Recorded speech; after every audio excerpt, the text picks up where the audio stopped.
આમ તો તેમનું મૂળ નામ જગદીશ પંચાલ હતું, પરંતુ ભગવાન વિશ્વકર્માની કૃપા થઈ હશે માટે તેઓ વિશ્વકર્મા થઈ ગયા.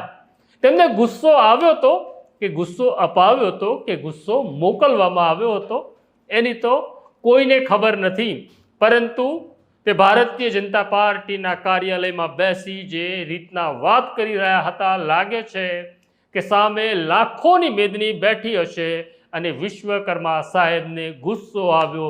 જોઈ લો તેમનો ગુસ્સો. કેરળની ચૂંટણીના ઉન્માદમાં કોંગ્રેસના રાષ્ટ્રીય અધ્યક્ષ મલ્લિકાર્જુન ખડગેજી ભાન ભૂલ્યા છે ત્યારે ચૂંટણી પ્રચાર દરમિયાન ખડગે દ્વારા ગુજરાતીઓને અભણ અને મૂર્ખ કહેવામાં આવ્યા છે. પીએમ નરેન્દ્ર મોદીજી અને કેન્દ્રીય ગૃહ મંત્રી અમિત શાહ જેવા ગુજરાતી નેતાઓ સામે સીધી રાજકીય લડત ન આપી શકનારા હવે ગુજરાત